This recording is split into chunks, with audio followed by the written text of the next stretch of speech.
Le nouvel esprit public, Philippe Meyer, bonjour.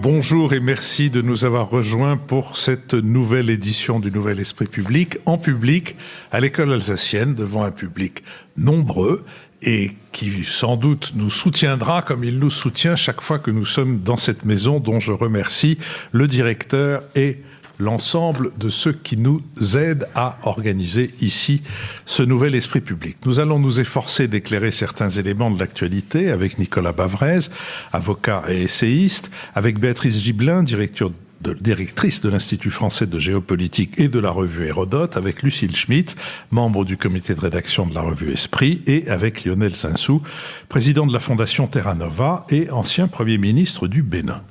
Notre prochaine émission en public, ici même à l'école alsacienne, aura lieu le dimanche 8 décembre. Ce sera une émission exceptionnelle puisque nous en enregistrerons deux. L'émission ordinaire de commentaires de l'actualité, et une émission thématique consacrée à la géopolitique des séries télévisées avec Dominique Moisy, conseiller spécial de l'Institut français des relations internationales, et avec qui nous nous intéresserons à ce que signifie aussi bien Game of Thrones que House of Cards ou que même Downton Abbey. Vous pouvez d'ores et déjà vous inscrire sur notre site. Évidemment, l'émission commencera un petit peu plus tôt pour qu'on puisse en enregistrer deux à la suite avec un bada, comme nous aurons d'ailleurs un bada tout à l'heure. Nous sommes partenaires de l'hebdomadaire Le 1 qui a choisi pour titre cette semaine « Pourquoi les peuples se révoltent ». Laurent Binet, prix Goncourt 2010 et prix Interallié 2015, soutient que la qualité de l'étincelle n'a aucune importance, et vous y trouverez aussi, signé d'Antoine Faure, une analyse de la révolte chilienne, d'Éric Sautedé, une analyse de la révolte de Hong Kong, et de Henri Mamarbachi, de celle du Liban. Nous vivons de vos contributions, qui peuvent désormais être défiscalisées à hauteur de 66%, je ne sais pas si je l'avais déjà dit, et nous allons remercier celles et ceux d'entre vous qui ont bien voulu contribuer à la poursuite de notre activité. Pour ma part, je remercie Patricia Resset, Pierre Boïgas, Dominique de Filippo et Florence Chartier-Lomont. Béatrice Gibelin. Je remercie Henri Vacher, Jean-Pierre Balag, Françoise Laruelle et Jean-Baptiste Georges Picot. Nicolas Bavrez. Au nom du Nouvel Esprit Public, je remercie Solène Poulenec, Bruno Gombert, Thibaut Margotin et Ronan Lostis. Lucille Schmitt. Et quant à moi, je remercie Tilly Bayard-Richard, Anne-Marie Chénaud, Christian Elichon d'Auborde et François Floréan. Lionel Zinsou. Nous remercions Vincent Ducrot, Lucien Berthier, Jérôme Mouly et Elisabeth Colère. Merci à elles, merci à eux, merci à celles et à ceux qui vont les rejoindre dans les minutes, dans les heures, dans les jours et dans les semaines qui suivent. Intéressons-nous maintenant à la question des réformes et demandons-nous si c'est ou si ce n'est pas le commencement de la fin. Inquiets d'une résurgence des Gilets jaunes qui ont commémoré hier l'anniversaire du début de leur révolte, redoutant une défaite au municipal de mars prochain, l'exécutif veut prendre son temps pour peaufiner ses réformes. Concernant celle des retraites, le président Macron indique que rien n'est encore décidé, la question de l'âge pivot n'est pas tranchée et le gouvernement a promis fin août une concertation de près d'1 an. Le projet consiste à remplacer les 42 régimes de retraite existants par un système par répartition universelle dans lequel chaque euro cotisé donnerait le même droit à pension pour tous. La réforme, assure le gouvernement, ne se fera pas au même rythme pour tous. Chaque secteur concerné aura droit à sa négociation. Le basculement est prévu pour 2025. Aujourd'hui, aucune date n'est sûre. Toutes les hypothèses sont sur la table, y compris l'application de la clause du grand-père, qui consisterait à n'appliquer la retraite par points qu'aux nouveaux entrants sur le marché du travail. Emmanuel Macron et Édouard Philippe estiment qu'il faut l'étudier, tandis que le haut-commissaire chargé de la réforme, Jean-Paul Delevoye, a fait entendre une voix dissidente avant de se faire recadrer et de rentrer dans le rang. Selon un sondage Elab pour les Échos, Radio Classique et l'Institut Montaigne, 47% des Français se disent opposés à cette réforme, 29% s'y déclarent favorables. Autre front, l'hôpital. À Paris, ce sont des centaines de lits actuellement fermés en raison de difficultés de recrutement et de fidélisation chez les soignants. Des postes sont budgétés mais non pourvus. L'hôpital, dit le président de la République, un sujet que je regarde avec énormément d'attention et qui me préoccupe beaucoup. Il va falloir que l'on remette des moyens, a-t-il assuré. Après la mobilisation du personnel hospitalier le 14 novembre, des annonces devraient être faites lors du prochain Conseil des ministres.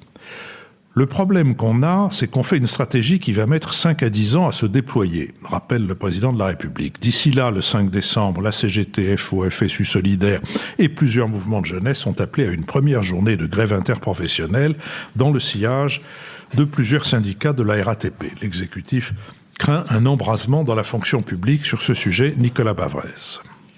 Je ne voudrais pas déflorer l'émission avec Dominique Moisy, mais on pourrait dire que pour Emmanuel Macron, winter is coming. Et que nous avons d'un côté l'hiver des réformes, et que l'hiver des réformes s'explique par le réchauffement du climat social et politique, avec l'anniversaire des Gilets jaunes, le mouvement des hôpitaux, la grève du 5 décembre et des élections municipales qui pourraient peut-être rendre vie à la gauche et ou à la droite républicaine. En fait, ce qui est frappant, c'est que les Gilets jaunes n'ont pas de leader, ils n'ont pas de stratégie, ils n'ont pas de programme, mais politiquement, ils ont gagné, ils sont dans la tête du président, et finalement, ils ont obtenu de hollandiser Emmanuel Macron, c'est-à-dire qu'en politique intérieure, c'est pas le cas en politique extérieure, mais aujourd'hui, plus il oscille et moins il avance. Quelques exemples pratiques pour le démontrer. Le premier, c'est la réforme des retraites, qui est complètement à l'arrêt et qui est devenue à la fois illisible, puisque la clause du grand-père, ça revient à faire une réforme dans 42 ans, et en réalité, ça crée un 43e régime de retraite, dont on n'avait sans doute pas besoin en plus des 42 qui existent. Ensuite, c'est injuste, puisque on va préempter, confisquer les 140 milliards d'euros d'excédents des régimes, de certains régimes pour combler les trous de la fonction publique et des régimes spéciaux. Et c'est inefficace puisque tel que c'est aujourd'hui, ce système va coûter plus cher après que ce qu'il coûte aujourd'hui, notamment parce qu'on interdit la baisse du point. Et donc, si on interdit la baisse du point, il est clair que compte tenu de la démographie, et si on ne bouge pas l'âge de la retraite, eh bien, ça coûtera plus cher. Deuxième grand thème et sujet de préoccupation, l'hôpital, qui est maintenant dans un état d'urgence, sans mauvais jeu de mots. Et le dernier élément, ce sont les finances publiques. La France a maintenant un déficit de 3,1%, une dette publique de 99,6% du PIB. Je rappelle que la moyenne de la zone euro, c'est plus 0,5 excédent sur le budget et une dette qui a été ramenée à 85% du PIB. Le projet de loi de finances pour 2020 supprime 47 postes de fonctionnaires sur 5,6 millions. Ça suffit à donner le sérieux de l'exercice. Alors, comment est-ce qu'on peut expliquer ça en dehors de effectivement, de ce mouvement du gilet jaune que personne n'avait vu pointer? Je crois qu'il y a Emmanuel Macron paye d'une certaine manière le caractère impromptu de sa campagne présidentielle. Il y a 3 éléments dans son programme qui étaient très préoccupants et qui l'ont rattrapé. La suppression de la taxe d'habitation, ça explique ces problèmes fiscaux et ça coupe les Français de la dépense locale, donc c'est calamiteux. Le reste à charge zéro pour la santé, ça veut dire que maintenant on rentre dans un système soviétique, c'est-à-dire qu'on ajuste par la pénurie des soins et par la baisse de la qualité. Et enfin, le refus de toucher à l'âge de la retraite. Donc ça, c'est la première raison. Il y en a 2 autres pour aller vite. Je crois que la stratégie du en même temps était géniale pour gagner une élection présidentielle, mais que c'est ça le contraste avec ce qu'il dit. On peut pas à la fois dire que la période est aussi difficile et croire qu'on s'en sort avec du en même temps. C'est un temps pour des gens qui croient à Mendès France, qui disait gouverner c'est choisir. Il faut que le président fasse des choix. Il ne pourra pas redresser la France s'il ne les fait pas. Et la dernière chose, c'est évidemment un pouvoir qui a été extrêmement autoritaire, centralisé, technocratique et qui est coupé du pays et coupé de la politique. Or, quand on veut moderniser un pays, il faut d'abord le rassembler, et ça ne peut se faire que par la politique autour d'un projet. Lucille Schmitt. Oui, je crois que ce qui est intéressant dans la période actuelle, c'est que quelque part Emmanuel Macron et son gouvernement sont rattrapés sur des sujets sur lesquels ils ont commencé à réformer, et parfois réformer d'une manière extrêmement ambitieuse, comme par exemple sur l'éducation. On voit la réforme du bac, on voit la question de pouvoir sélectionner à l'entrée de l'université, et on est rattrapé en fait par des questions qu'on n'avait pas prévues, qui étaient hors du champ, comme la précarité des étudiants, le fait qu'un étudiant s'immole par le feu, et donc il y a quelque part un facteur humain, quelque chose qui brusquement, alors les gilets jaunes c'est pareil, il y a quelque chose sur ce facteur humain. Alors qu'est-ce qu'est la société française, comment est-ce qu'elle reçoit cette volonté de mise en mouvement que symbolise Emmanuel Macron, et on peut pas lui dénier ça, c'est-à-dire qu'il remet les choses en mouvement, il se lance dans des dynamiques systémiques, ce que n'avaient pas fait ses prédécesseurs, mais quelque part cette question du facteur humain, de qui nous sommes, de ce qui existe en termes d'inégalité sociale, ça lui saute à la figure, c'est-à-dire que et d'une manière qui est extrêmement cruelle, d'une manière qui nous bouleverse, qu'un jeune homme s'immole par le feu, soit brûlé à 90%, c'est quelque chose qui ne peut pas laisser indifférent, quoi qu'on pense de ce qu'était cet étudiant. En même temps, si je puis dire, le discours que tient cet étudiant est assez extraordinaire pour justifier son acte. C'est-à-dire qu'il nous tient un discours anticapitaliste, un discours sur l'extrême précarité sociale. Et là, il y a quelque chose qui ressurgit d'un discours marqué, dont on avait le sentiment d'ailleurs qu'il appartenait à l'ancien monde, mais ce dont on s'aperçoit, c'est que ce discours, il parle à des personnes qui se sentent dans une situation de grande exclusion. Et face à cette question des inégalités sociales, de la montée de la précarité que dénoncent aussi les aides-soignantes et les infirmières, c'est-à-dire que le 14 novembre, lorsqu'il y a cette manifestation pour la défense de l'hôpital public et du système de santé français, pour la première fois, ce que disent des médecins chefs de service à l'hôpital public, c'est qu'ils voient défiler ensemble des agents de service hospitaliers, des aides-soignantes, des infirmières, des médecins qui donc sont chefs de service, des médecins qui sont aussi généralistes en ville. Et il y a quelque chose sur, là aussi, une demande de défense du système. Donc, ce qui est, je crois, en confrontation, c'est cette volonté de réformer le système qu'incarne le gouvernement et spécifiquement Emmanuel Macron, et en face des personnes qui disent mais en voulant réformer ce système, vous allez le tuer.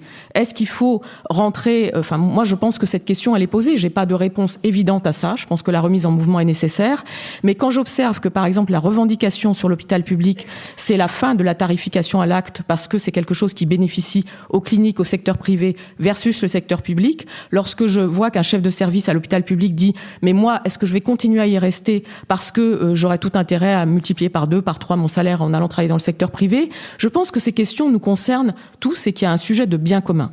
Je termine juste en disant que si on y ajoute la réforme des indemnités en ce qui concerne l'indemnisation du chômage, on a au fond du mal à y voir clair sur qui sont les gagnants, qui sont les perdants, et est-ce que nous y gagnerons tous à terme. Alors c'est ce que nous dit Emmanuel Macron, c'est ce que nous dit le gouvernement, mais je crois que les Français ne sont pas rassurés sur la réponse à donner à cette question. Béatrice Gibelin. Oui, moi je pense que dans nos difficultés, on a eu un président de la République qui, dès qu'il a été élu, s'est lancé, y compris par ordonnance, pour faire des réformes. C'est-à-dire que la première année, avec l'aura d'une élection inattendue et relativement brillante, en ayant éliminé les adversaires, on a pu faire passer, mais avec sans doute des réticences, mais la sidération de cette élection a fait que les choses sont passées assez rapidement en septembre, octobre, c'est-à-dire quelques mois après. Ce qui confirmerait que les réformes, c'est possible en début de mandat et que plus le mandat avance, plus ça devient difficile parce qu'on a repris ses esprits, parce que au fond, on n'est pas d'accord avec ces changements. Et je pense que les réformes mises en œuvre par Muriel Pénicaud ont déjà déstabilisé un peu. On ajoute là-dessus la SNCF, où on avait toujours dit mais c'est impossible de réformer la SNCF. Et puis là, il y a eu une réforme de la SNCF, mais qui n'est pas passée, qui n'est pas été dans une adhésion, bien évidemment, d'une grande partie des cheminots, mais où une partie de la population a trouvé qu'on y allait fort, même s'ils n'étaient pas si hostiles que ça à ce qu'on le fasse. Et la seule chose qui est bien passée, c'est au fond sur l'éducation dans l'école primaire, en disant on repart de l'école primaire, on va dédoubler dans les zones très défavorisées les CP, puis on avancera comme ça. Et Et le bac, c'est pas si mal passé que ça non plus comme réforme. Or, personne n'avait réussi à la faire. Mais ça fait quand même beaucoup de choses sur un laps de temps court, si on y pense. Il y a eu effectivement l'éducation, bon, on a eu la SNCF, on a les lois travail, il y a les lois sur le chômage, enfin qui changent quand même pas mal de choses. Et d'une certaine façon, peut-être que trop de réformes tue les réformes qu'on veut faire par la suite. Est-ce que ce programme n'est pas trop ambitieux sur un temps aussi court? Alors j'ai été élue pour ça, donc je continue avec une forme, je dirais, presque d'inconscience. Moi, je trouve ça normal que maintenant il prenne son temps. Oser lancer les retraites après un an de manifestation de Gilets jaunes, je trouve ça soit d'une inconscience, soit d'une audace étonnante. Et je pense que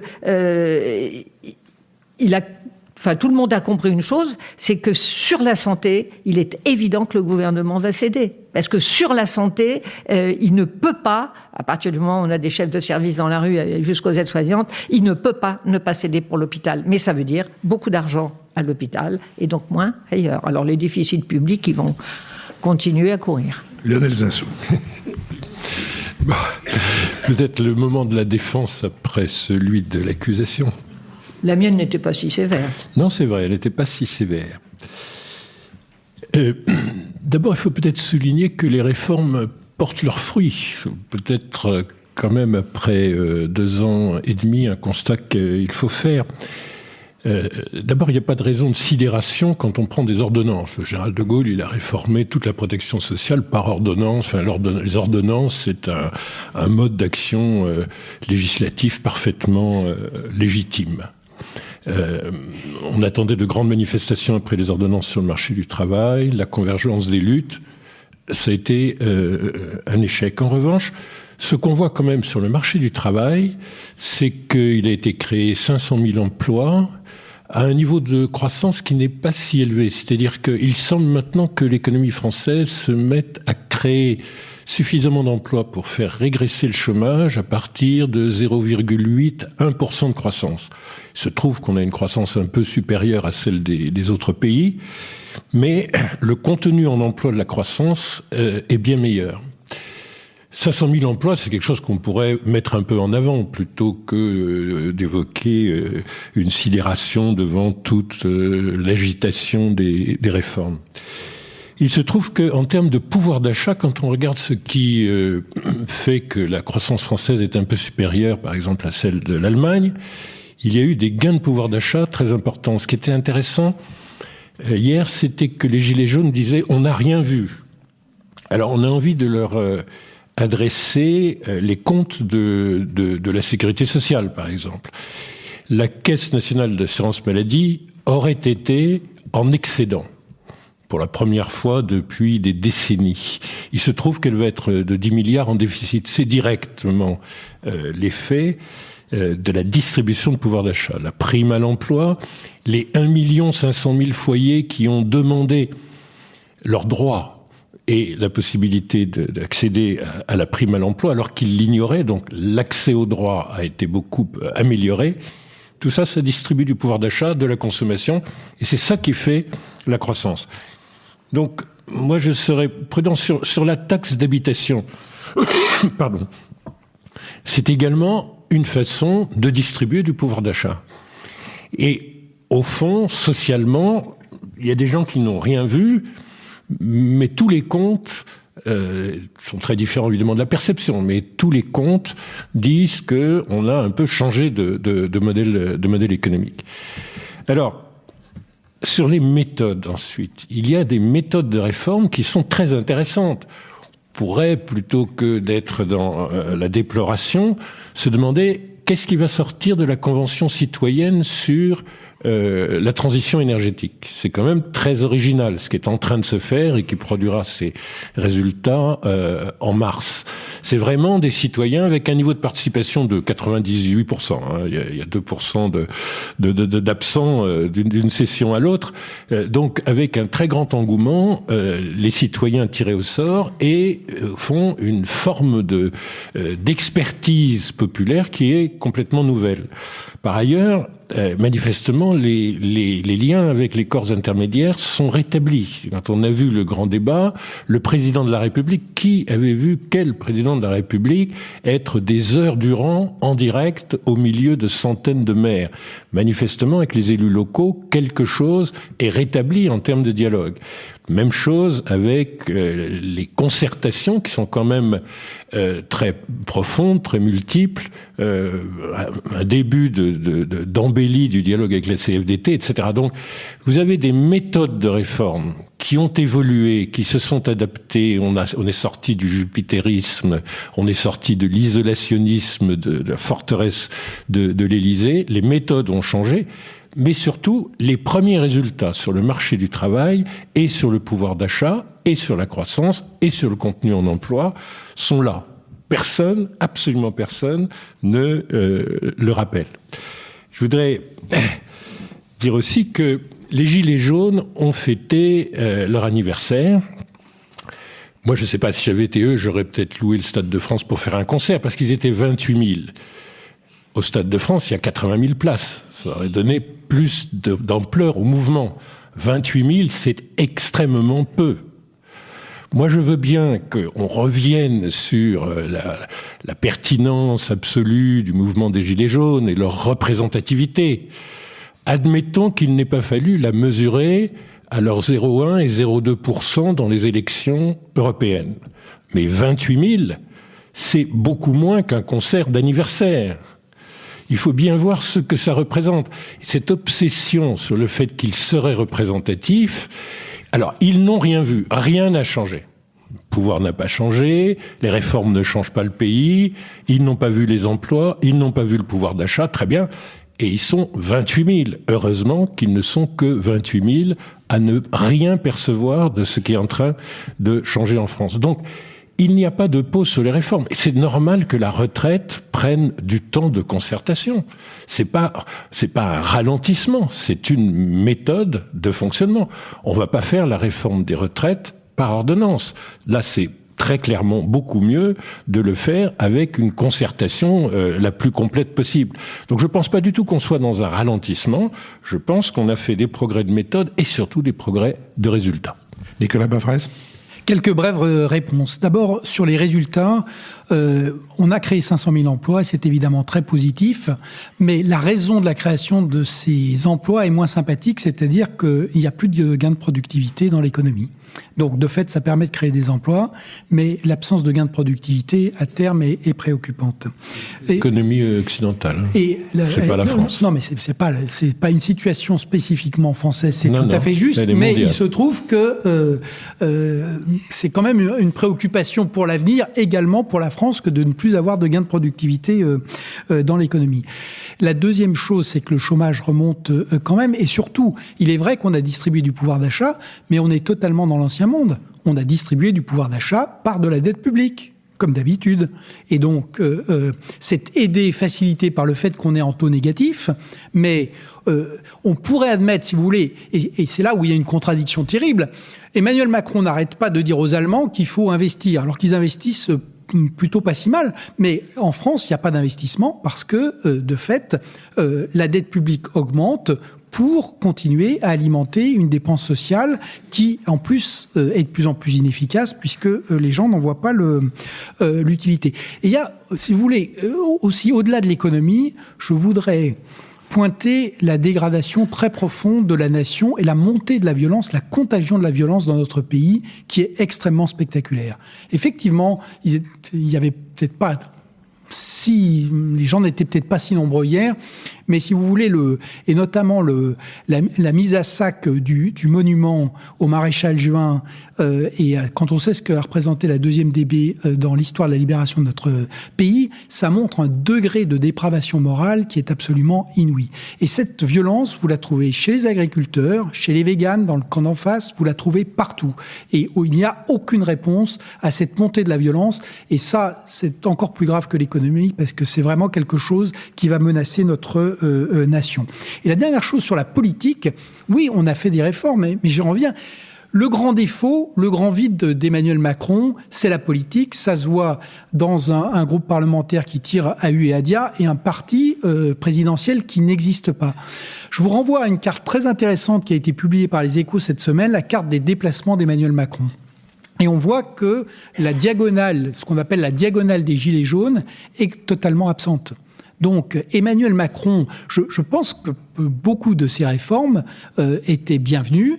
On a parlé de l'éducation et du marché du travail, mais il n'y a jamais eu l'effort de faire le travail politique pour faire comprendre ces réformes et les inscrire dans un projet de redressement de la France. Et ça, c'est ça qui se paye aujourd'hui, et c'est quelque chose qui est extrêmement délétère parce que, au bout du bout, quand on va avoir le match avec l'extrême droite, je pense que ce vide politique de la Macronie va se payer très cher. Lucile Schmitt. Oui, 2-3 choses. D'abord, je pense que depuis le début de l'élection d'Emmanuel Macron, qui a été effectivement une élection brillante, qui a été une élection avec un électorat majoritairement de gauche. On se demande où est passé son en même temps de gauche. Et là, je pense qu'il y a quelque chose qui est là, c'est la réalité sociale. Et en fait, on n'y répondra pas avec des statistiques montrant que comparativement aux autres pays de l'Union européenne ou du monde, la France est un pays moins inégalitaire. On y répondra par la prise en considération de la question sociale, qui n'est pas la prise en considération de la question sociétale. C'était déjà un sujet du temps de François Hollande, parce qu'il y avait déjà quelque part, Emmanuel Macron est rattrapé par les limites aussi de ce qui s'est passé du temps du quinquennat de François Hollande. C'est-à-dire qu'il y a une espèce de volonté de ne pas traiter ces enjeux sociaux sur la santé, sur le logement, et on s'aperçoit qu'Emmanuel Macron n'est pas responsable de tout, que effectivement le boulet d'une absence de remise en mouvement sur les questions sociales, il l'a avec lui, et du coup on perd le sens de ce que Emmanuel Macron peut nous apporter réellement. Est-ce que c'est Emmanuel Macron qui est responsable des 500 000 emplois créés ? Je crois que personne n'y croit en fait, Lionel, sauf peut-être vous, parce que de longue date, et notamment on a en tête aussi comment François Hollande nous avait dit, si j'inverse la courbe du chômage, je me représente. Et on se dit, moi je pense toujours à François Hollande par rapport aux 500 000 emplois, je me dis tiens, au fond il avait peut-être pas si tort, mais en tout cas, il n'y a pas une personne qui est responsable des 500 000 emplois créés, même pas un gouvernement. La deuxième chose, c'est que, en ce qui concerne donc ce logement, cette question de santé, je crois que Emmanuel Macron, là, il faut lui tenir grâce du fait qu'il a l'intuition qu'il faut changer le système. Il l'a dit sur l'hôpital. Et en ce sens, par rapport à ce que disait Béatrice, je crois pas que le sujet, c'est que ce soit un gouffre sans fond, l'hôpital. Je crois que c'est juste un élément structurant, la façon dont nous croyons au contrat social. Donc, mais tu me répondras, Béatrice, mais le sujet, c'est que lorsqu'Emmanuel Macron dit je vais changer le système, on se dit d'accord, mais s'il le change, est-ce qu'il a le bon logiciel pour le changer, puisque lui, il croit assez profondément qu'il faut libéraliser et que c'est l'inverse de ce que demandent les personnels soignants et les chefs de service, les deux en même temps. Béatrice Gibelin. Oui, je suis pas sûre que pour l'hôpital, Emmanuel Macron soit absolument convaincu qu'il faille libéraliser. J'en suis pas tout à fait sûre. Il est d'une famille de médecins. Ses parents étaient médecins, dont médecin à l'hôpital. Il a un frère qui est médecin. Donc, c'est peut-être un domaine qu'il connaît un peu. Et je ne pense pas du tout qu'il soit dans une logique de privatisation à l'hôpital. On a simplement, et c'est pas le problème d'un gouffre, on a simplement une population qui vieillit, des soins qui sont onéreux. Il faut y faire face et il faut donner des conditions de travail satisfaisantes. Tout ça, on est d'accord. Et là, moi, je trouve qu'à ce moment-là, il doit y avoir un débat public et politique.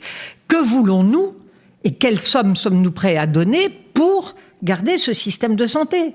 On dit ça n'a pas de prix. Bah oui, ça n'a pas de prix, mais ça a un coût. Donc un débat à l'Assemblée nationale qui ait une certaine médiatisation me semblerait sur un plan de démocratie absolument nécessaire.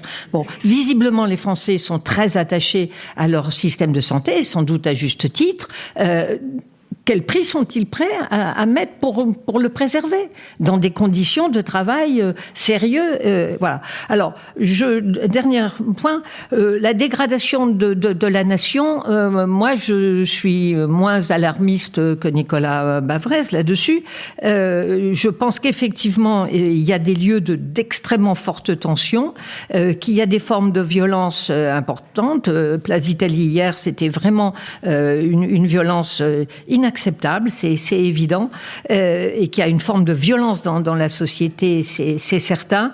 Mais je reste absolument convaincue qu'au-delà de ça, il y a un ciment dans la nation française auquel je continue à croire, et je n'aurai pas un discours aussi pessimiste que le vôtre. Dernier point, je voudrais bien voir la diagonale des gilets jaunes, parce que géographe, je regarde des cartes, j'ai jamais vu de diagonale des gilets jaunes. Lionel Zinsou. J'adore que Lucille dise que Macron n'y est pour rien. Ça me fait penser un peu à Foch. Non, mais on n'est pas toujours d'accord. Je ne sais pas qui a gagné la guerre, mais je sais très bien qui on aurait accusé de l'avoir perdu. Donc il me semble probable quand même qu'il faille admettre qu'il y a un rapport entre la politique économique, les réformes sociales et la création d'emplois. Sur la violence, la dépravation morale, c'est très grave de s'attaquer au statut, mais on s'est attaqué beaucoup aussi aux êtres humains. Donc c'est un témoignage de la jeunesse de Nicolas, mais Nicolas, il est aussi historien de formation. Donc j'appelle en lui l'historien. Franchement, la violence dans la répression des manifestations et la violence des manifestations, elle n'a rien à voir de nos jours avec tout ce qu'on a pu connaître sous la 3e et la 4e République et les débuts de la 5e République, où la répression d'une manifestation, c'était des dizaines de morts.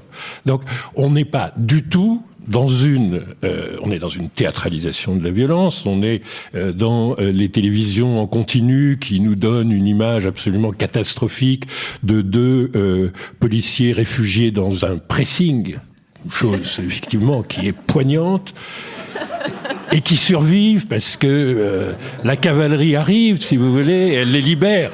Enfin, attendez, on est très très loin de Charonne, du putsch de 1961, enfin, attendez, on n'est pas du tout dans la violence sociale. Quant aux grèves du 5 décembre, qui évidemment tétanisent absolument tout le monde, d'abord, il y a déjà eu une petite expérience de grève interprofessionnelle illimitée qui a duré 24 heures. En réaction aux réformes sociales. Ensuite, il n'y a plus de grève du secteur privé. Donc c'est bien de dire interprofessionnel, mais personne ne s'y trompe. Ça veut dire que nous allons avoir la réaction de la RATP, de la SNCF, grosso modo des transports publics, avec peut-être un appoint des transporteurs routiers, donc ça va pouvoir effectivement cristalliser votre sentiment de violence et de dépravation, mais ça sera comme d'habitude, les gens qui ont la faculté d'immobiliser le pays. Bon, ils vont le faire jusqu'à ce que les gens soient très énervés parce qu'ils vont faire leurs courses de Noël, et puis tout ça va s'arrêter, ça sera illimité jusqu'à la préparation des fêtes. Et ce sera, comme d'habitude, aucune manifestation du secteur privé. Les retraites, ça concerne aussi les salariés. Il n'y a plus de grève dans le secteur privé. Donc c'est quand même relativement important. Donc je dirais, ne soyez pas comme ça obsédés par des anecdotes.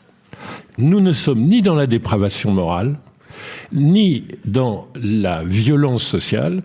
Nous sommes dans quelque chose qui est très ritualisé et qui va se passer probablement très benoîtement.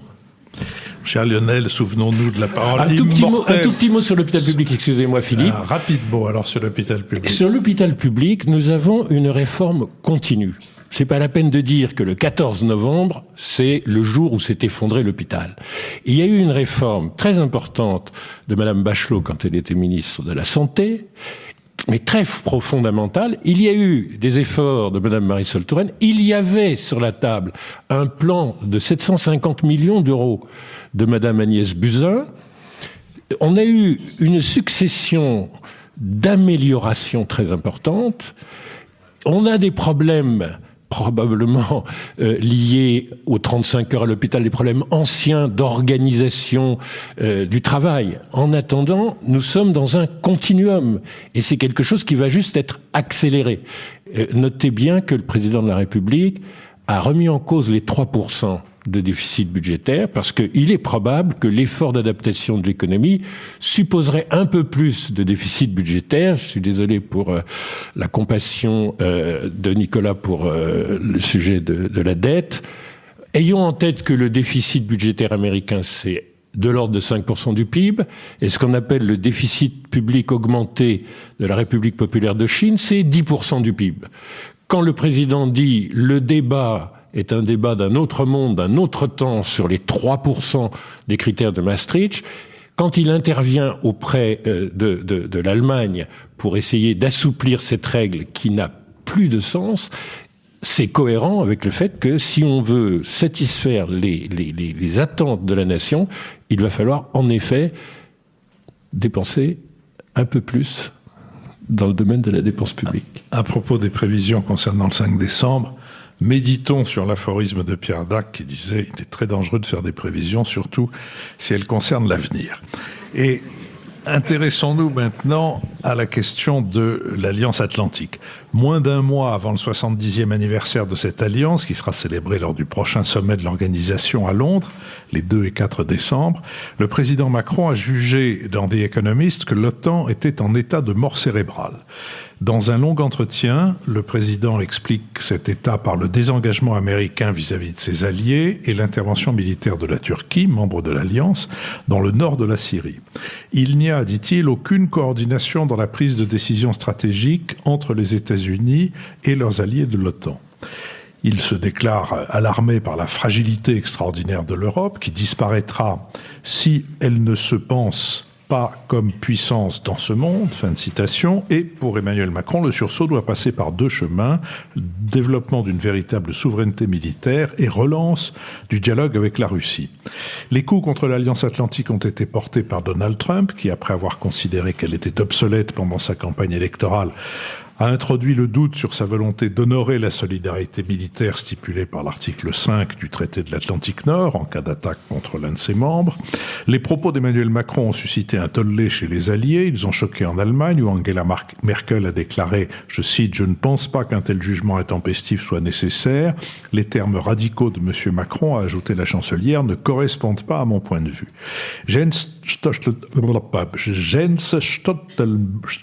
Il suffit de s'arrêter une fois, de prendre sa Stoltenberg. Stoltenberg, absolument. J'étais en train de le dire. Donc, le secrétaire général de l'OTAN, ça ira plus vite, a observé que toute tentative d'instaurer une distance entre l'Europe et l'Amérique du Nord ne va pas seulement affaiblir l'alliance transatlantique, mais risque aussi de diviser l'Europe. Fin de citation.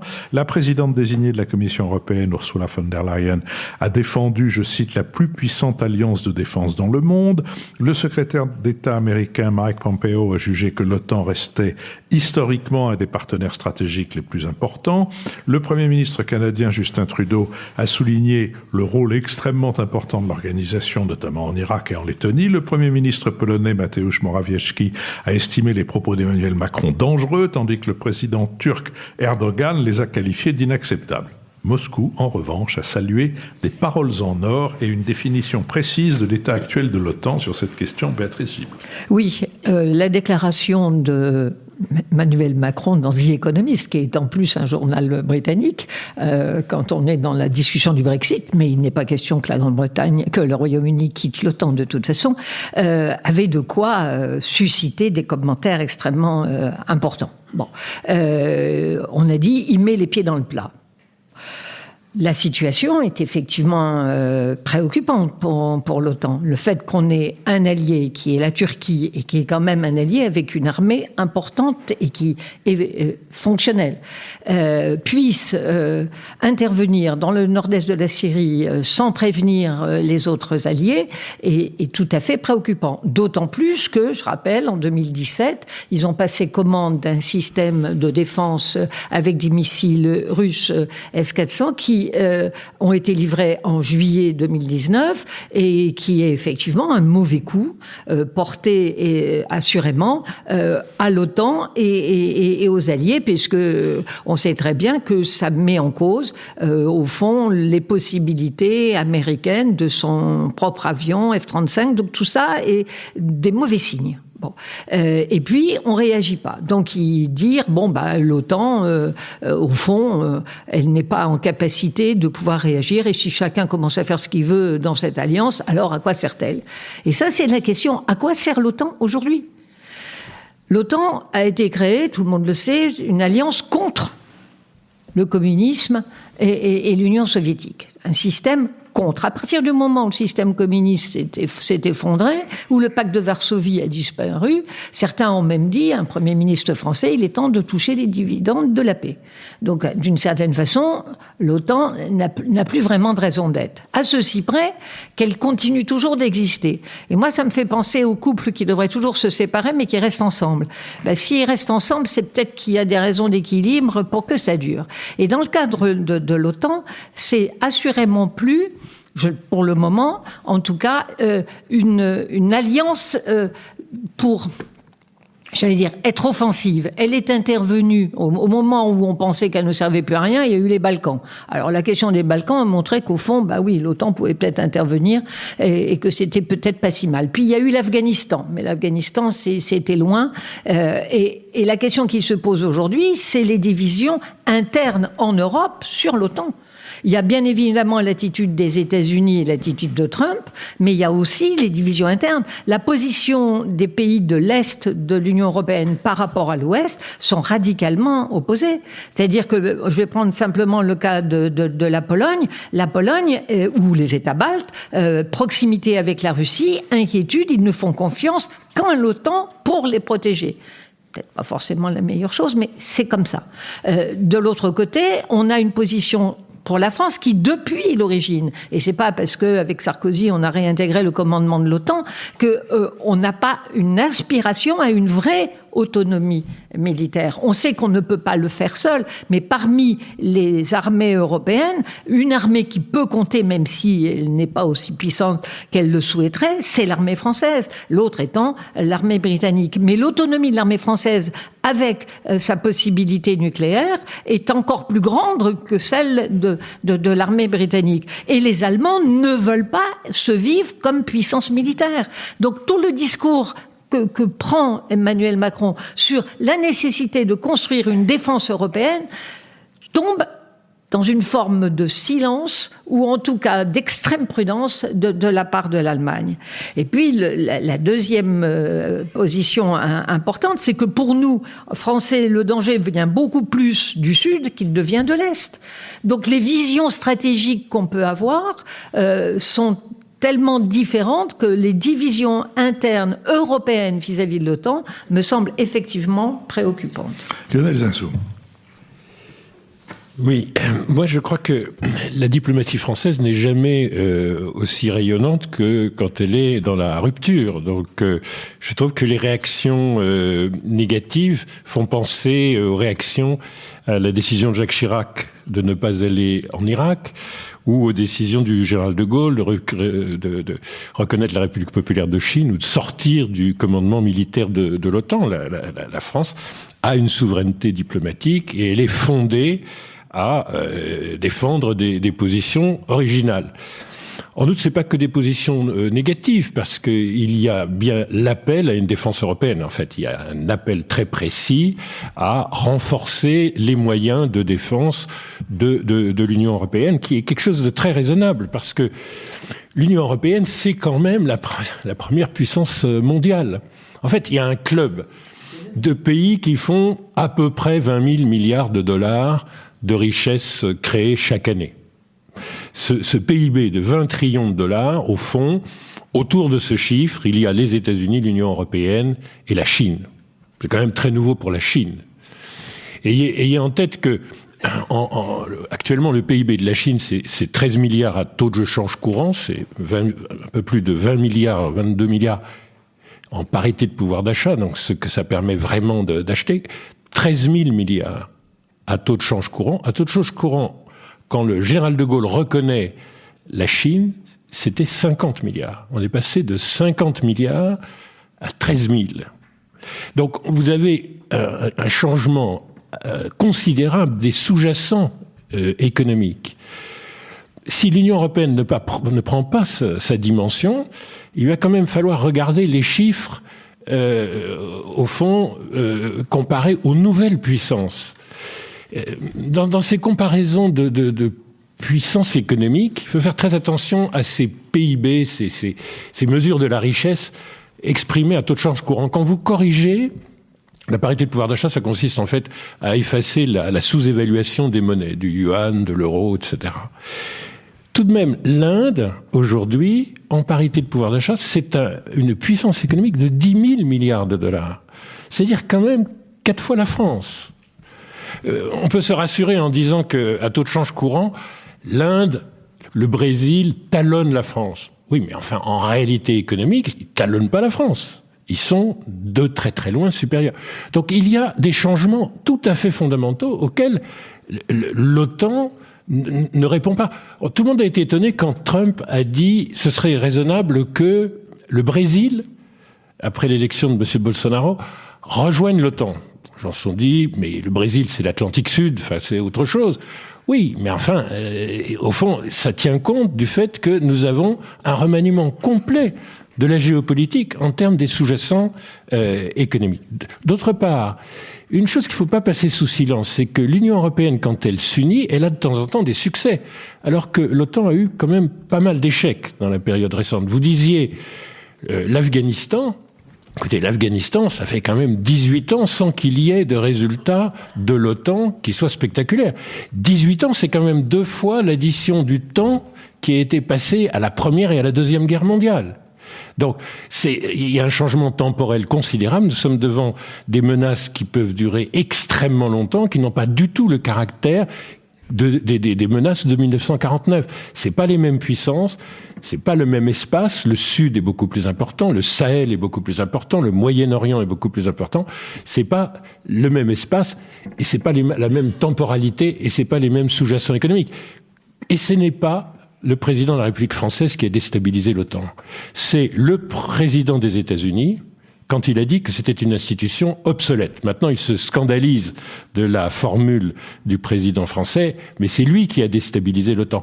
Quant à la Turquie, il y a aujourd'hui des patrouilles turco-russes à l'intérieur du territoire de la Syrie. Moi, je veux bien que le président Erdogan considère comme inacceptables les remarques sur l'OTAN du président français. Enfin, franchement, c'est dérisoire. Alors que c'est d'abord la Turquie qui a changé d'alliance, complètement changé d'alliance, qui était traditionnellement très hostile à la Russie, et qui le prouve sur le terrain, et qui le prouve par les systèmes d'armes, et qui le prouve dans le groupe d'Astana pour ce qui concerne la paix en Syrie, et qui le prouve à Qatar en lien avec l'Iran et la Russie. Monsieur Schmitt. Oui, moi, je trouve que Lionel a tout à fait raison de dire que les enjeux géopolitiques changent, que le monde est en pleine déstabilisation, qu'il y a des enjeux de sécurité. Je crois qu'il faut aussi rappeler que l'OTAN a complètement changé en s'élargissant. C'est-à-dire qu'aujourd'hui, il comprend des ex-républiques soviétiques, il comprend des pays d'Europe de l'Est, et évidemment, il a changé de vocation, mais en changeant par rapport à sa configuration géographique, en incluant la Turquie, au fond, il inclut des pays qui ont des intérêts contradictoires, qui sont adversaires, dont certains sont des éléments de déstabilisation importants. Ce qui se passe autour de la Turquie est quelque chose qui est inadmissible. Donc, moi, je trouve que Emmanuel Macron a un vrai talent, c'est de remettre les choses en mouvement et par ailleurs d'avoir une forme de vision. C'est-à-dire que dès son discours de la Sorbonne en septembre 2017, il avait annoncé qu'il faudrait faire de l'Union européenne une puissance et construire, au fond, une vision stratégique commune avec l'idée d'une défense européenne. Il faut être assez clair sur le fait qu'il ne s'agit pas de constituer une armée européenne, mais d'apprendre aux pays européens à avoir cette vision stratégique, voire de planifier des opérations stratégiques ensemble. Par exemple, la France avait planifié son opération au Mali 3 mois à l'avance. Est-ce que, à l'avenir, on peut imaginer de planifier à quelques pays européens des opérations communes? C'est ça qui est posé. La deuxième chose qui est importante, c'est que on parlait, Béatrice évoquait le fait que l'Allemagne et la France, là-dessus, poursuivent des objectifs, enfin d'abord ont une histoire différente vis-à-vis de l'OTAN, et ensuite poursuivent des objectifs qui ne sont pas forcément complémentaires. Mais ce qui est intéressant, c'est aussi de regarder comment les choses évoluent en Allemagne. AKK, qui est aujourd'hui ministre de la Défense allemande, a par exemple fait une déclaration assez étonnante en disant que d'ici le début des années 2030, l'Allemagne allait être la 3e puissance en termes de budget militaire, et derrière donc les États-Unis et la Chine. Donc on est dans une situation situation où l'Allemagne affiche une grande ambivalence, c'est-à-dire qu'à la fois elle prend le contre-pied de ce que dit la France et en même temps elle reconnaît que devenir une puissance stratégique dans le monde tel qu'il évolue, avec moins de multilatéralisme, avec beaucoup plus d'instabilité parfois des grands leaders comme Erdogan et Donald Trump nous le démontrent, il faut prendre en considération ces dépenses militaires.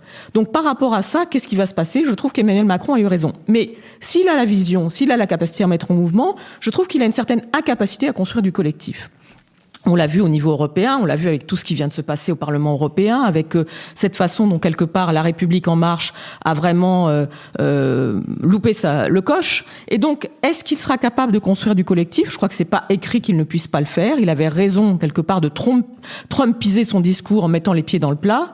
Mais maintenant, il a devant lui le fait que le discours sur l'arrogance française ne serve pas au fond à encourager l'inertie dans la réunion de décembre, sachant qu'effectivement toute l'histoire de la France avec l'OTAN rend les choses plus compliquées. Donc, après avoir mis les pieds dans le plat, peut-il déployer une forme de diplomatie et se trouver des alliés pour demander une évolution du rôle de l'OTAN et surtout faire en sorte que l'Union européenne et la nouvelle Commission européenne prennent en considération cette question stratégique de défense ? C'est important. Je rappellerai qu'Ursula von der Leyen était quand même ministre de la Défense en Allemagne et qu'elle connaît extrêmement bien ces sujets. Nicolas Bavrez. En 65, le général de Gaulle déclarait déjà que l'alliance disparaîtrait le jour où le rideau de fer tomberait. Et c'est vrai que la question se pose depuis la chute du mur de Berlin avec une grande ambiguïté parce qu'on a cru que l'alliance avait gagné alors qu'en réalité, c'est le bloc soviétique qui s'est effondré de l'intérieur. Donc c'est pas une victoire de l'Occident, c'est une défaite du camp soviétique. La crise, elle est incontestable, elle a été rappelée. La crise opérationnelle, c'est l'Afghanistan. Une guerre sans fin est perdue et qui va se terminer par le retour des talibans après pratiquement 20 ans d'opérations et un gouffre financier, la crise politique avec la Turquie et puis la crise existentielle puisque Donald Trump, en privé, a indiqué qu'il souhaitait se retirer de l'OTAN. Évidemment, ça marquerait la fin de l'alliance. Alors, pour autant, est-ce que cette alliance n'a plus de raison d'être ? Je pense que c'est ça qui est intéressant, c'est qu'en fait, elle en a de nouveau une, parce que la sécurité des démocraties est aujourd'hui très gravement menacée. On a les démocratures, avec le cas particulier de la Turquie qui en est une et qui fait partie en même temps de l'Alliance. Mais évidemment, les menaces venant de la Russie, de la Chine, sont maintenant, on a le retour des menaces des puissances. Ensuite, on a le djihadisme. Et puis enfin, on a les nouvelles menaces venant du cyber et de l'espace qui est en train de se militariser. Et il est clair que, en tout cas, les pays européens, a fortiori seuls, n'ont pas le moyen de répondre à ces menaces. Donc il y a une vraie logique. Simplement, ce qu'on fait aujourd'hui, c'est exactement l'inverse de ce qu'il faudrait faire. C'est-à-dire qu'on unifie les démocratures, on laisse du champ aux djihadistes, notamment en Syrie, et par ailleurs, on divise les démocraties. Donc, c'est vrai que, et c'est là que se pose le problème de la déclaration d'Emmanuel Macron, c'est-à-dire que ce qu'il faut faire, c'est se préparer au retrait des États-Unis, mais évidemment sans le dire, parce qu'on tétanise tous les pays qui ont fait le choix depuis très longtemps de remettre leur sécurité entre les mains des États-Unis. Il faut réinvestir dans la défense, et la France est loin de le faire de manière suffisante. Et il faut construire l'autonomie stratégique, mais il ne faut pas la construire comme l'alternative à l'OTAN, mais comme le prolongement de l'OTAN. Un des points très importants de l'OTAN qui est mal connu, c'est qu'en fait, c'est un vrai actif européen, puisqu'aujourd'hui, quand on fait manœuvrer des armées européennes ensemble, que ce soit sur terre, en l'air ou sur mer, c'est avec des procédures OTAN. Et c'est là où, à mon avis, l'erreur d'Emmanuel Macron, c'est que, en fait, il a tétanisé tout le monde avec ses déclarations et que ce qui a été dit très bien par Lucille, c'est-à-dire que on ne fera pas d'Europe sans les Européens et on ne refondera pas l'OTAN sans les alliés. Et là, il a réussi à faire l'unanimité contre lui, à relégitimer et Trump et Erdogan et à afficher en réalité son impuissance. Le dernier mot, c'est que ça nous renvoie à la politique. La différence avec le général de Gaulle, c'est qu'en 58, le général de Gaulle refait la Constitution, refait la politique économique, fait la dissuasion et remet la diplomatie en route et sort de la guerre d'Algérie. Et à partir de 63, il fait une grande politique européenne et il réinscrit la France entre l'Est et l'Ouest, le Nord et le Sud. Emmanuel Macron fait les choses en dépit du bon sens et à l'envers. Il veut faire de la grande politique avec un pays qui est sans dessus-dessous et donc il n'est tout simplement pas légitime ni vis-à-vis de nos partenaires européens, ni vis-à-vis de nos alliés. Je vous remercie. Nous sommes entrés maintenant dans notre dernière séquence, la séquence des Ce qu'on s'appelle habillé pour l'hiver. Mais nous pourrons... Non, il n'est pas de tradition que l'avocat général conclue les débats. Mais le BADA permettra à toutes les défenses possibles de se développer à leur guise. Donc, je disais que j'allais, à la demande générale, ouvrir la séquence des brèves. Je le ferai de deux manières, en recommandant d'une part un spectacle qui se donne actuellement au Théâtre des Bouffes du Nord, qui est une dernière soirée de carnaval de Goldoni. C'est la dernière pièce que Goldoni écrit à Venise avant de trouver une espèce de refuge. Enfin, il n'était pas persécuté, mais par désespoir d'arrêter de ne pas pouvoir faire changer les traditions théâtrales vénitiennes trop marquées ou marquées par un essoufflement de la tradition de la commedia dell'arte. Et il y a d'ailleurs un très joli hommage continu comme ça, comme une espèce de basse continue, un très joli hommage à Venise. La mise en scène de Clément Hervieux-Léger, comme d'habitude, extrêmement intelligente et extrêmement sensible. Et puis on a appris ce matin la mort de Fred Mella. Fred Mella, pour beaucoup d'entre vous, c'est un nom qui ne dit rien. Je vois que notre public rajeunit de plus en plus. Quand il a arrêté de chanter, la moitié de ce public n'était pas né. Mais Fred Mella, c'était la voix, le soliste des Compagnons de la chanson. Vous savez, village au fond de la vallée, avec une voix de ténor qui poussait très loin, et c'était le meilleur ami de Charles Aznavour. C'était un très bon photographe, comme l'était Paul Touraine des Frères Jacques et Pierre Jamet des Quatre Barbus. Et les Frères Jacques et les Quatre Barbus et les Compagnons de la chanson il était le dernier de cette tradition des groupes qui était né au moment du Front populaire avec Tourisme et Travail, c'est-à-dire à la fois à un moment, il y a eu énormément de choses qui se sont développées avant ou après la guerre, comme la Rose Rouge, comme Yves Robert, comme la compagnie Grenier-Husneau, le Grenier de Toulouse, et c'était un moment où on découvre dans les milieux populaires l'idée que la culture, c'est quelque chose qui permet d'élargir sa propre existence, d'élargir sa propre expérience de vie et de sortir ce qu'Hannah Arendt appelait la prison que chacun d'entre nous est pour lui-même. C'était avant que la culture. C'est le moment où cette découverte des autres à travers la culture se traduit par énormément d'initiatives. C'était avant que la culture ne soit essentiellement, d'une part, pour chacun l'idée qu'il est lui-même. Il a tellement de choses à dire qu'il faut absolument que tout le monde l'écoute. Et d'autre part, que les carrières dans la culture publique se ressemblent de plus en plus aux carrières des sous-préfets, avec toutefois une petite dose de corporatisme qui permet de se passer la rhubarbe et le séné. Donc voilà, en apprenant ce matin la mort de Fred Mella, j'ai eu un coup, comme vous pouvez le voir, une bouffée de nostalgie. Béatrice Gibert. Oui, alors moi je vais vous parler d'un livre que j'ai reçu il y a très récemment, de Cédric Lewandowski, qui a été le directeur de cabinet de Jean-Yves Le Drian, ministre de la Défense, au gouvernement Hollande, et qui a occupé à l'hôtel de Brienne, où il y a le ministère de la Défense, le bureau de Lucien Bonaparte. Et occupant ce bureau pendant 5 ans, il y a du temps maintenant sûrement, il a écrit une très belle biographie de Lucien Bonaparte intitulée Le Prince républicain. Et les relations entre les deux frères, l'aîné qui avait 6 ans de plus et le plus jeune, Lucien, ont été plus que difficiles. Et vous lirez, si vous lisez ce livre, au moment du coup d'État du 18 Brumaire, le rôle de Lucien et le rôle extrêmement important qu'il a joué le 19 Brumaire. Et Napoléon n'a jamais voulu qu'on parle du 19, mais toujours du 18, parce que le 19, il doit à son frère de s'en être bien sorti. Lisez-le, c'est très, très intéressant. Nicolas Bavrez. Je voulais recommander la lecture du livre de Jacques Mistral, La science de la richesse. C'est une histoire de la construction de la pensée économique qui montre bien à la fois la construction mais aussi les alternances. Et pour la partie la plus récente, l'avènement des marchés, le krach de 29, Keynes, et puis ensuite le renouveau des marchés à partir des années 70, le krach de 2008 et le retour de Keynes. C'est extrêmement bien expliqué et une pensée pensée qui est très lumineuse et qui réconcilie l'économie et l'histoire. Michel Rocard avait coutume de dire que Jacques Mistral devrait être prix Nobel d'économie. Lucille Schmitt. Oui, moi je recommande la lecture, encore un livre, d'Amazonia, mais cette fois-ci c'est un roman de Patrick Deville. Ça fait partie du grand projet Abracadabra de Patrick Deville, qui veut écrire des romans sans fiction.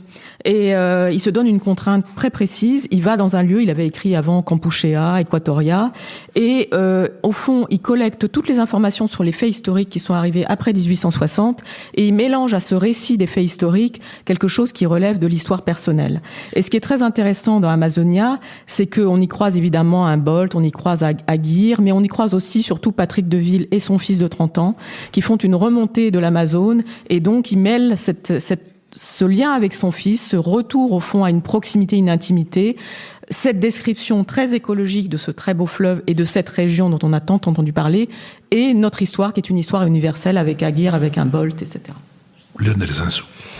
Oui, alors moi je ne vais pas vous imposer une lecture trop longue parce que je vous suggère de lire le journal officiel de mardi dernier qui publie le décret en Conseil d'État à la reconnaissance d'utilité publique pour la Fondation pour la mémoire de l'esclavage. En fait, c'était une idée de Jacques Chirac qui a été légèrement abandonnée entre 2007 et 2012, que François Hollande avait relancé, appuyé par tous les intellectuels des départements d'outre-mer, un rapport important d'un grand écrivain, Édouard Glissant, etc. Et donc, on a mis 2-3 ans à au fond, collecter les fonds nécessaires auprès du secteur privé et du secteur public.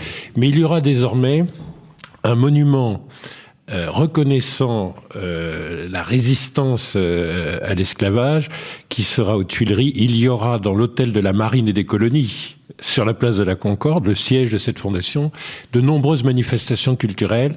Et c'est une façon de Jacques Chirac à Emmanuel Macron de reconnaître cette réalité fondamentale qui, dans la loi Taubira, a été considérée comme un crime contre l'humanité, de ce qu'a été pendant 3 siècles l'esclavage, et une façon de rendre aux afro-descendants de la République une partie de leur mémoire.